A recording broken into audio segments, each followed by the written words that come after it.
Hello guys, welcome to my channel MSD Sandeep blog. তো এই মুহূর্তে আমি দুপুরবেলায় খাওয়া দাওয়া করে এলাম জমির দিকে। আর এই যে জমিতে দেখতে পাচ্ছ সব ফুল, হ্যাঁ গাঁদা ফুল। এখন শীতের সময় এই সমস্ত ফুলগুলো আর কি হয়ে থাকে, খুব সুন্দর। আর এখানে কাকা শুয়ে আছে, আর এখানে হচ্ছে আমাদের মিতু, আমাদের বোন এখানে এসছে। তো ব্যাপারটা হচ্ছে তোমাদেরকে যেটা ইউটিউব কমিউনিটি পোস্টে যেটা তোমাদেরকে বলেছিলাম যে কি হয়েছিল, কি বৃত্তান্ত, কিসের জন্য ভিডিও ছাড়তে পারছি না, তারপরে হচ্ছে তোমার কলকাতা ইউটিউব ইভেন্টে কেন আমি যেতে পারলাম না। তো সেই সব বিষয়গুলো একটু তোমাদের মাধ্যমে তুলে ধরবো। অবভিয়াসলি তোমাদেরকে শেয়ার করা উচিত, যেহেতু তোমরা আমার ইউটিউব ফ্যামিলি মেম্বার। তো চলো সব একে একে কিন্তু বলবো। তো লেটস স্টার্ট।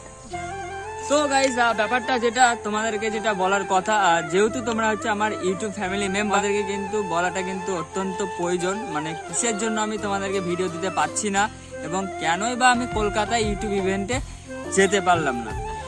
তো দিনটা ছিল 19শে নভেম্বর, বিশ্বকাপ, গোটা বিশ্বকাপ নিয়ে যখন আমরা আর কি একটা মেতেছিলাম, ভারত এবং অস্ট্রেলিয়ার যে ম্যাচ আমরা দেখব। তো সেই মুহূর্তে সন্ধ্যাবেলার দিকে আমরা তখন দিকে মত্ত ছিলাম, মোবাইলের মাধ্যমে খেলা দেখছিলাম। আর আমাদের এখানেও একটা পুজো চলছিল, সেটা হচ্ছে জগদ্ধাত্রী পুজো। সেটাও কমসে কম সেদিন মনে হয় অষ্টমী নবমী বা কিছু একটা হবে, সামথিং একটা। তো আমাকে সন্ধ্যাবেলায় ফোন করে বলে যে এরকম তোমার বাবার অ্যাক্সিডেন্ট হয়েছে। তো আমি তো প্রথমে ঘাবড়ে গেছিলাম। তো তারপরে আমি মোটর সাইকেল বের করে আমি আর আমার জেঠু মিলে যাই, তো বাবাকে ওখান থেকে নিয়ে আসি। তো মোটামুটি লেগেছিল ফার্স্টে। তো তারপর বাড়িতে নিয়ে আসার পর বাবার অসহ্য যন্ত্রণা শুরু হয়ে যায়। তারপর আমাদের এখানে একটা দাদা ছিল, ওর মেডিকেলের আর কি ওষুধপত্রের দোকান ছিল। তো ওখান থেকে ইঞ্জেকশন ওষুধ মানে দাদাকে নিয়ে এসে কোনো রকম রাত্রিটা কাটানোর পর পরের দিন আমরা ছবি তুলতে যাই। ছবি তোলার পর এই যে তোমরা দেখতে পাচ্ছ ছবিটা, তো ছবি তুলে জানতে পারি যে এরকম ভেঙে গেছে।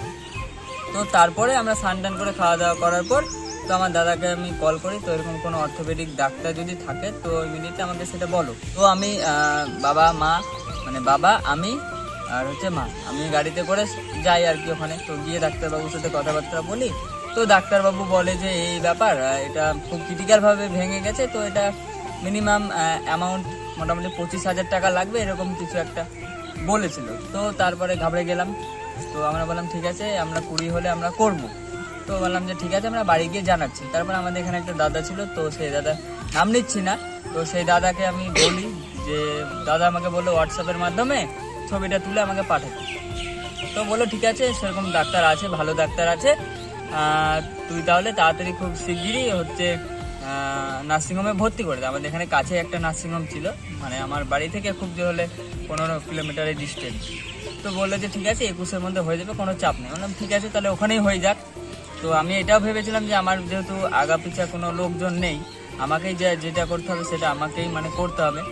তো সেই একটা যে চাপ ছিল, তো বাবাকে নিয়ে যাই আমরা 21 তারিখে, 22 তারিখে ভর্তি করি। তো 22 তারিখের দিন দুপুর 2টোর দিকে অপারেশন শুরু করে দেয়। 2টো থেকে মানে 2টোর দিকে টাইম দিয়েছিল ডাক্তারবাবু। তো এগুলো অনেক মানে বললে অনেক বড় ভিডিও হয়ে যাবে, তো আমি সেটা তোমাদেরকে শর্টের মাধ্যমে বলছি। কেন ভিডিও তোমাদেরকে দিতে পারছি না, কলকাতা ইউটিউব ইভেন্টে কেন আমি যেতে পারলাম না, তো সেগুলোর জন্য মানে যে মেন সমস্যাটা সেটা হচ্ছে এটাই। তো এই জন্য আমি ভিডিওগুলো তোমাদেরকে দিতে পারছিলাম না। তো ডাক্তারবাবুর সাথে আমাদের কথা হয়, তো বললো যে ঠিক আছে আমরা 21-এ করে দেবো। তো তুরন্ত আমরা নার্সিংহোমে যাই। নার্সিংহোমে গিয়ে ভর্তি করিয়ে মানে সকালের দিকে খাবার টাবার খাইয়ে দিলাম, মানে রাত্রে যা কথা হয়েছিল। তো সরাসরিকে ভর্তি করানোর পর ডাক্তার বললো আমরা 2টোর দিকে ওটি শুরু করে দেবো। বললাম যে ঠিক আছে, কোনো অসুবিধা নেই, আজকে হলে আজকেই, যত তাড়াতাড়ি মানে করা যায় আর কি। তো আমরা বাড়ি আসি, বাড়ি থেকে গিয়ে আবার স্নান টান করে তারপরে 3টে সাড়ে 3টের মধ্যে ডাক্তারবাবু ঢুকে পড়েছিল বিকাল। তো মোটামুটি সন্ধ্যার মধ্যে ওটি হয়ে গেছিলো, 1 ঘন্টা মতো লেগেছিলো। তো পরের দিন ছুটি মানে একদিন ছিল অপারেশন হওয়ার পর, একদিন ছিল, তারপরের দিন কিন্তু ডিসচার্জ করে নিয়ে চলে এসেছি। তো এই হচ্ছে কিন্তু যে পুরো কাহিনিটা।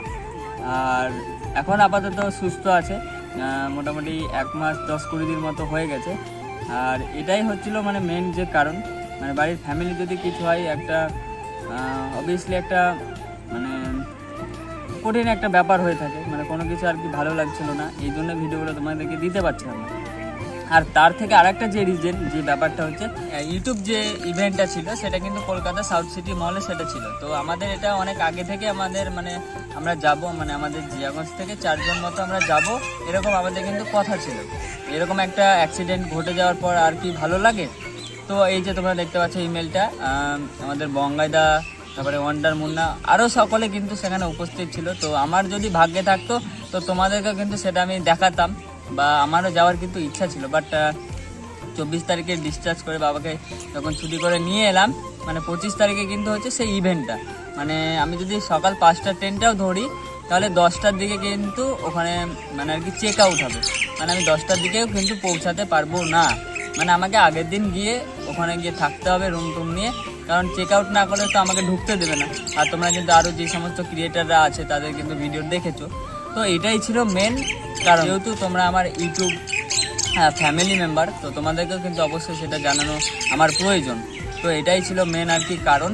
তো আশা করি ভিডিও তোমাদেরকে দেবো, কোনো টেনশন নেই, শর্টের মাধ্যমে হোক বা লংয়ের মাধ্যমে হোক। আর তোমরা শুধু সাপোর্ট করতে থাকো, আর তোমাদের ভালোবাসা ছাড়া কোনো কিছু কিন্তু মানে স্বপ্নগুলো কিন্তু পূরণ হবে না। তো এটাই তোমাদেরকে বলবো যে ভিডিও হয়তো একটু আসতে লেট হচ্ছে, তবে এখন আপাতত বাবা সুস্থ আছে, কোনো অসুবিধা নেই, সব ঠিকঠাক আছে এখন আপাতত। তো আর বেশি কিছু বলছি না, বড় করছি না ভিডিওটা। আশা করি ভিডিও দেওয়ার আমি চেষ্টা করব। তো ভিডিওটা যদি অবশ্যই তোমাদের ভালো লাগে তাহলে লাইক, কমেন্ট অ্যান্ড সাবস্ক্রাইব। আবার দেখা হচ্ছে পরবর্তী ব্লগ নিয়ে, ততক্ষণের জন্য ভালো থাকো, সুস্থ থাকো, বাই বাই।